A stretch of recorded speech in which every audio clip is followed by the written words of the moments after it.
بسم اللہ والحمد للہ الصلاۃ والسلام علی ابی القاسم محمد ابن عبداللہ خاتم النبیین۔ تو آج کی اس تفصیلی نشست میں ہم ایک ایسی تاریخی گتھی کو سلجھانے والے ہیں جس نے صدیوں تک ایک بہت بڑے اور میں کہوں گا متنازع بیانیے کو جنم دیا۔ بالکل، ایک ایسا بیانیہ جس نے حقائق کو کافی حد تک مسخ کر دیا۔ جی، اور وہ بیانیہ یہ ہے کہ اسلام محض طاقت یا جنگوں کے زور پر پھیلا، اور اس سب کی بنیاد اکثر ایک مشہور روایت پر رکھی جاتی ہے جس کے الفاظ ہیں بعثت بالسیف، اور آگے ہے وجعل رزقی تحت ظل رمحی، مطلب مجھے تلوار کے ساتھ بھیجا گیا اور میرا رزق میرے نیزے کے سائے تلے رکھا گیا ہے۔ صحیح۔ تو آج ہمارا مقصد کسی مناظرے یا جذباتی بحث میں پڑھنا نہیں ہے، بلکہ ہم خالص علمی اور تاریخی پہلوؤں سے اس کا جائزہ لیں گے۔ اور ہاں، اس بھاری ذمہ داری اور علم کی جستجو میں کسی بھی لاشعور کوتاہی کے اندیشے پر گفتگو کے باقاعدہ آغاز میں ہی میں استغفر اللہ کہوں گا، کیونکہ سچائی تک پہنچنا ایک کٹھن مرحلہ ہوتا ہے۔ جی بالکل، آپ نے بہت اہم بات کی۔ اور دیکھیں، تاریخ کے مطالعے کا سب سے بڑا المیہ ہی یہ ہے کہ جب کسی ایک جملے کو، یعنی اس کے پورے تاریخی پس منظر یا حالات سے کاٹ کر پیش کیا جائے تو وہ پوری تصویر کو ہی بدل دیتا ہے۔ ہاں بالکل۔ اور کسی بھی تاریخی قول کو پرکھنے کا جو پہلا اصول ہے نا، وہ یہ ہے کہ دیکھا جائے کہ وہ بات ہم تک پہنچی کیسے، یعنی علم حدیث میں جسے ہم سند کہتے ہیں۔ راویوں کی زنجیر۔ جی وہی۔ تو جب ہم اس مخصوص حدیث کی سند دیکھتے ہیں تو انسان تھوڑا حیران رہ جاتا ہے کہ کلاسیکی علماء کے درمیان اس پر کتنا سخت علمی اختلاف موجود ہے۔ یہ ساری بحث ایک راوی عبد الرحمن بن ثابت بن ثوبان ان کے گرد گھومتی ہے۔ تو کیا واقعی اس راوی پر اتنے بڑے سوالیہ نشان تھے؟ اچھا، اس پر بات کرنے سے پہلے میں یہ ضرور کہوں گی کہ محدثین کا جو طریقہ کار تھا وہ کتنا غیر جانبدار تھا۔ مطلب وہ کسی کی ذات سے مروب نہیں ہوتے تھے۔ اس لیے اس علمی دیانت پر بات کرتے ہوئے میں بھی استغفر اللہ کہوں گی کہ انہوں نے خامیوں کو بالکل چھپایا نہیں۔ بالکل، ان کا طریقہ تو باقاعدہ ایک سائنس تھا۔ جی، تو عبد الرحمن بن ثابت بن ثوبان کا جو معاملہ ہے، اب امام احمد بن حنبل جیسے محقق نے ان کی روایات پر کڑی تنقید کی اور انہیں مناکیر قرار دیا، یعنی ایسی روایات جو اصولوں سے ٹکراتی ہوں۔ اچھا۔ ہاں، اور امام یحییٰ بن معین نے تو متضاد آراء دیے، ایک جگہ صالح کہا تو دوسری جگہ ضعیف کہہ دیا، لیکن ابو حاتم کا تجزیہ سب سے متوازن تھا۔ انہوں نے کہا کہ وہ قابل اعتماد تو ہیں، لیکن زندگی کے آخری حصے میں ان کا حافظہ کمزور ہو گیا تھا۔ تو پھر یہاں ایک عام انسان کا ذہن الجھتا ہے کہ اگر ایک راوی کی یادداشت پر اتنے سوالات ہیں تو بعد میں علامہ البانی جیسے محققین نے اس حدیث کو حسن یا قابل قبول کیسے قرار دے دیا؟ یہ تو اصولوں کے خلاف لگتا ہے نا؟ نہیں، یہ اصولوں سے انحراف نہیں ہے، بلکہ یہ تحقیق کی گہرائی ہے۔ دیکھیں، جب کسی راوی پر جرح ہوتی ہے تو دائرہ بند نہیں کر دیا جاتا۔ علامہ البانی نے صرف ان کی زنجیر پر انحصار نہیں کیا، انہوں نے اور کتابیں کھنگالیں۔ یعنی وہ کراس چیک کر رہے تھے۔ بالکل، اور انہیں ولید بن مسلم کے واسطے سے ایک اور آزاد روایت مل گئی۔ اب جب مختلف ذرائع جن کا آپس میں کوئی تعلق نہ ہو وہ ایک ہی متن پر آ کر مل جائیں تو اسے مطابقت کہتے ہیں۔ صحیح۔ تو جب ایک کمزور کڑی دوسری مضبوط کڑی سے جڑ جائے تو یہ ثابت ہو جاتا ہے کہ یہ الفاظ کسی ایک شخص کے ذہن کی پیداوار نہیں ہے، بلکہ ان کی کوئی بنیاد موجود ہے۔ ٹھیک ہے، یہ تو ثابت ہو گیا کہ سند کے اعتبار سے یہ الفاظ موجود تھے، لیکن اصل حیرانی مجھے ان الفاظ کی بنت پر ہوتی ہے۔ آپ الفاظ کے چناؤ کی بات کر رہے ہیں؟ ہاں، دیکھیں، آغاز ہوتا ہے بعثت بالسیف سے کہ مجھے تلوار کے ساتھ بھیجا گیا، مگر جب رزق کا ذکر آتا ہے تو الفاظ ہیں وجعل رزقی تحت ظل رمحی، مطلب میرا رزق میرے نیزے کے سائے تلے ہے۔ اب عربی ادب اور شاعری میں تو تلوار کا بڑا مقام تھا، تو رزق کے ذکر پر اچانک نیزہ کہاں سے آ گیا؟ یعنی تلوار کا سایہ کیوں نہیں کہا گیا؟ اب دیکھیں نا، یہ وہ طے ہے جو صرف عربوں کی نفسیات اور ان کے کلچر کو سمجھنے سے کھلتی ہے۔ ذرا 7ویں صدی کے عسکری خد و خال کا تصور کریں۔ تلوار جو ہے وہ ایک ایسا ہتھیار ہے جو ہاتھ میں رہتا ہے، مسلسل حرکت میں ہوتا ہے۔ ہاں، ظاہری بات ہے، رکتا تو نہیں۔ بالکل، تو اس کا سایہ ایک تو بہت چھوٹا بنتا ہے اور دوسرا انتہائی عارضی ہوتا ہے۔ اس کے برعکس عرب جب کسی علاقے پر غلبہ پاتے یا اپنا کیمپ لگاتے تو ان کا ایک مخصوص رواج تھا۔ وہ اپنے قبیلے یا ریاست کا جھنڈا ایک لمبے نیزے کے سرے پر باندھ کر زمین میں مضبوطی سے گاڑ دیتے تھے۔ اوہ، اچھا، یعنی یہاں نیزہ محض کوئی لڑنے والا ہتھیار نہیں ہے، بلکہ یہ ریاست کے قیام اور اتھارٹی کی علامت ہے؟ جی بالکل، ایک ریاست کا سمبل ہے۔ اب جب ایک طویل نیزہ زمین میں گڑ گیا اور اس پر پرچم لہرا رہا ہے تو سورج کی روشنی میں اس کا سایہ بہت لمبا اور مستقل ہوتا ہے۔ ابن حجر عسقلانی نے اسی پر بحث کی ہے کہ نیزے کا سایہ دراصل غلبے کے استحکام کی طرف اشارہ ہے۔ کتنا گہرا مطلب ہے اس کا۔ ہاں نا، یہ کسی وقتی جنگ یا لوٹ مار کا ذکر نہیں ہے، بلکہ ایک مستحکم نظام قائم ہونے کا اعلان ہے۔ اور جب ریاست مستحکم ہوتی ہے تو معاشی استحکام یعنی رزق تو وہ خود بخود پیدا ہو جاتا ہے۔ یہ تو بہت زبردست تشریح ہے، لیکن پھر بھی ایک سوال اکثر لوگوں کو پریشان کرتا ہے۔ اگر رزق کو سیدھا نیزے اور غلبے سے جوڑ دیا گیا ہے تو کیا اس سے یہ تاثر نہیں ملتا کہ ان کی مہمات کا بنیادی ہدف یا اصل محرک ہی مال غنیمت اور پیسہ اکٹھا کرنا تھا؟ یہ ایک ایسا خطرناک اور سطحی نظریہ ہے جس پر صرف استغفر اللہ ہی کہا جا سکتا ہے۔ مطلب مال و دولت کو نبوت کا ہدف سمجھنا تاریخ سے ناواقفیت کی انتہا ہے۔ بالکل، یہ تو بنیادی مقصد کی نفی ہے۔ جی، خلیفہ عمر بن عبدالعزیز کا ایک تاریخی قول ہے۔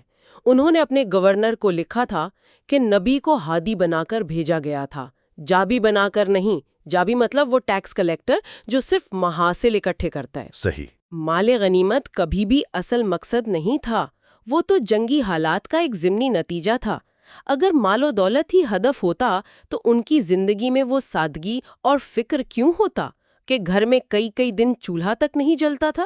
ہاں بالکل۔ تو پھر اگر ہدف صرف قلوب و اذان کو بدلنا تھا اور مالی مفادات کا کوئی دخل نہیں تھا تو پھر مکہ اور مدینہ کے ان برسوں میں جنگ کی نوبت آئی ہی کیوں؟ سفارت اور امن تبلیغ کے راستے کو چھوڑ کر تلوار کو بیچ میں لانے کی ضرورت کیوں پیش آ گئی؟ اس کیوں کی تہ تک پہنچنے کے لیے ہمیں اس دور کے سیاسی ڈھانچے کو سمجھنا ہوگا۔ توحید کی دعوت مکہ میں محض کوئی ذاتی عقیدہ نہیں تھا، یہ پورے معاشی اور طبقاتی نظام کے لیے ایک چیلنج تھا۔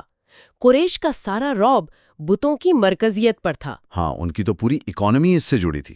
بالکل، اور طاقت کا استعمال پہلا آپشن نہیں تھا۔ 13 سال مکے میں کیا ہوا؟ تانے دیے گئے، کعبہ کے گرد مذاق اڑایا گیا، پیروکاروں پر بدترین تشدد ہوا۔ شعبہ ابی طالب میں 3 سال تک معاشی بائیکاٹ ہوا جہاں بچے بھوک سے بلکتے رہے۔ اس سب میں جو صبر کیا گیا وہ بے مثال ہے۔ اور پھر اسی طویل صبر کے دوران، طواف کے دوران، ایک مشہور جملہ ادا کیا گیا تھا کہ جئتکم بالذبح، مطلب میں تمہارے پاس ذبح لے کر آیا ہوں۔ تو بظاہر تو یہ ایک بڑی جارحانہ وارننگ لگتی ہے نا؟ اگر آپ اسے 13 سال کے اس ہولناک پس منظر سے کاٹ کر دیکھیں گے تو واقعی جارحانہ لگے گی، لیکن اسے قبائلی سفارتکاری کے زمرے میں دیکھیں۔ بالکل، جیسے آج کل کی ماڈرن ڈپلومیسی ہوتی ہے۔ بالکل ایسا ہی ہے۔ یعنی جب سفارتی تعلقات ٹوٹتے ہیں تو پہلے وارننگ، پھر پابندیاں اور پھر آخر میں طاقت کے استعمال کی دھمکی دی جاتی ہے تاکہ اگلا بندہ باز آ جائے۔ بالکل درست۔ یہ کوئی اچانک کی ری جارحیت نہیں تھی، یہ پرامن راستے بند ہونے کے بعد ایک حتمی سفارتی تنبیہ تھی۔ یہ اعلان تھا کہ امن کی پیشکش کو کمزوری نہ سمجھا جائے۔ اور دیکھیں، انسان تو خونریزی سے ویسے ہی کراہت محسوس کرتا ہے، اور جنگ کے خیال پر بھی استغفر اللہ، کوئی باشعور معاشرہ کیسے خوش ہو سکتا ہے؟ ہاں، جنگ تو کوئی اچھی چیز نہیں ہے۔ بالکل، لیکن جب بقا کا مسئلہ ہو اور ظالم رکنے کو تیار نہ ہو تو پھر طاقت کا توازن قائم کرنا ناگزیر ہو جاتا ہے۔ اور اس سے یہ بھی تو واضح ہوتا ہے نا کہ جب جنگ کی نوبت آئی تو اس کے جو اصول بنائے گئے وہ بھی اسی دفاعی حکمت عملی کا حصہ تھے۔ ہاں، اور وہ اصول اس دور کے وحشیانہ کلچر میں ایک بہت بڑا انقلاب تھے۔ کبھی اچانک یا رات کے اندھیرے میں حملہ نہیں ہوا، جنگ سے پہلے شرائط رکھی جاتی تھیں۔ وہ اسلام اور جزیہ والی شرائط؟ جی، پہلا آپشن کہ اسلام قبول کر کے برابر کے شہری بن جائیں، نہ مانے تو دوسرا آپشن جزیہ کی ادائیگی۔ اور جزیہ کوئی ظالمانہ جرمانہ نہیں تھا، یہ ان غیر مسلم شہریوں کا ریاستی ٹیکس تھا جس کے بدلے انہیں فوجی خدمات سے استثناء ملتا تھا اور ان کی حفاظت کی جاتی تھی۔ یعنی وہ ایک سیکیورٹی ٹیکس تھا۔ بالکل، اور اگر دشمن یہ سب ٹھکرا کر ہتھیار اٹھا لیتا تب جا کر میدان جنگ سجتا تھا، اور میدان میں بھی اصول تھے کہ عورتوں، بچوں اور بوڑھوں کو نہیں مارنا، عبادت گاہیں نہیں گرانی، اور سب سے بڑھ کر لاشوں کا مثلا یعنی اعضا کاٹنے کی سخت ممانعت تھی۔ یہ اصول کتابوں میں تو بہت شاندار لگتے ہیں، لیکن جب عملی طور پر فتوحات ہوئیں اور لوگ ان کے سامنے بے بس ہو کر آئے تو کیا سلوک ہوا؟ کیا انہیں تلوار کے زور پر زبردستی مسلمان نہیں کیا گیا؟ دیکھیں، انسان کی روح اور ضمیر پر جبر کرنا ایک ایسا عمل ہے جس سے تو بس پناہی مانگنی چاہیے۔ استغفر اللہ۔ قرآن کا واضح اور دو ٹوک اعلان ہے، لا اکراہ فی الدین، یعنی دین میں کوئی زبردستی نہیں۔ علامہ ابن کثیر اس پر لکھتے ہیں کہ حق اور باطل اس قدر واضح ہو چکے ہیں کہ کسی پر دباؤ ڈالنے کی حاجت ہی نہیں ہے، جس میں طلب ہوگی وہ خود کھنچا چلا آئے گا۔ اور اس زبردستی نہ کرنے کی سب سے حیران کن مثال ہمیں سمامہ بن اسال کے واقعے میں ملتی ہے۔ مطلب یہ کوئی عام قیدی تو نہیں تھا، یمامہ کا ایک بہت طاقتور سردار تھا اور مسلمانوں کا شدید دشمن تھا۔ جی بالکل۔ اسے گرفتار کر کے لایا جاتا ہے، مسجد نبوی کے ستون سے باندھ دیا جاتا ہے، 3 دن وہ وہاں قید رہتا ہے، اور روزانہ ان سے حال پوچھا جاتا ہے کہ سمامہ تمہارا کیا ارادہ ہے؟ اور وہ ہر بار انتہائی تکبر سے جواب دیتا ہے کہ اگر قتل کرو گے تو ایک خونی کو مارو گے، اور احسان کرو گے تو شکر گزار کو پاؤ گے۔ اور ذرا اس واقعے کی نفسیات دیکھیں، یہ 3 دن کوئی جسمانی تشدد کا دور نہیں تھا، یہ نفسیاتی تبدیلی کا عمل تھا۔ وہ مسجد میں تھا، وہ مسلمانوں کو عبادت کرتے، ان کا اخلاق اور مساوات اپنی آنکھوں سے خاموشی سے دیکھ رہا تھا۔ اور پھر چوتھے دن اچانک بغیر کسی فدیے یا شرط کے حکم ہوتا ہے کہ اسے رہا کر دو۔ یہ ایک ایسا سفارتی ماسٹر سٹروک تھا جس نے تمامہ کو اندر تک ہلا دیا۔ ہاں، اور رہائی کے فوراً بعد کا جو منظر ہے نا، وہ ثابت کرتا ہے کہ تلوار کیا کر سکتی ہے اور کیا نہیں۔ وہ آزادی پانے کے بعد قریب کے نخلستان جاتا ہے، غسل کرتا ہے اور واپس آ کر اسلام قبول کر لیتا ہے۔ سبحان اللہ۔ اور پھر وہ جو تاریخی الفاظ ادا کرتا ہے کہ آپ کا چہرہ، آپ کا دین اور شہر جو مجھے دنیا میں سب سے مبغوض تھے، آج مجھے سب سے زیادہ محبوب ہو گئے۔ اب انسان سوچے، تلوار سے آپ کسی کی گردن تو جھکا سکتے ہیں، لیکن کسی کے دل میں یہ محبت اور انقلاب نہیں لا سکتے۔ بالکل صحیح کہا آپ نے۔ یہ سراسر اخلاق اور کردار کا اعجاز تھا جس نے تلوار کے بیانیے کو جڑ سے اکھاڑ دیا۔ اور اگر ہم اس کو ایک اور انتہائی دلچسپ زاویے سے دیکھیں تو علم لسانیات اور مختلف مذاہب کا تقابلی مطالعہ بڑی حیرت انگیز چیزیں سامنے لاتا ہے۔ اچھا، آپ لسانی جیسے کی بات کر رہی ہیں؟ یہ تو واقعی کمال فیکٹ ہے۔ مطلب عربی زبان کی لغت اتنی وسیع ہے کہ اس میں صرف تلوار کے لیے ہی 7 سے زیادہ مختلف الفاظ ہیں، جیسے سیف، حسام وغیرہ۔ لیکن جب ہم مسلمانوں کی مقدس کتاب قرآن کا حرف بحرف جائزہ لیتے ہیں تو اس پوری کتاب میں تلوار یا اس کے کسی بھی ہم معنی لفظ کا استعمال ایک بار بھی نہیں ہوا، مطلب 0۔ پوری کتاب میں تلوار کا ذکر ہی نہیں ہے۔ یہ ایک ایسی حقیقت ہے جو پورے بیانیے کو الٹ کر رکھ دیتی ہے۔ اور دیکھیں، اس حقیقت کو عیاں کرنے کا مقصد کسی دوسرے عقیدے کی توہین نہیں ہے، اور کسی بھی مذہبی تعصب سے تو میں استغفر اللہ ہی کہوں گی، لیکن حقائق بتاتے ہیں کہ جب ہم تقابلی مطالعہ کرتے ہوئے بائبل کو دیکھتے ہیں تو وہاں تلوار کا ذکر تقریباً 390 مرتبہ آیا ہے۔ 390 مرتبہ؟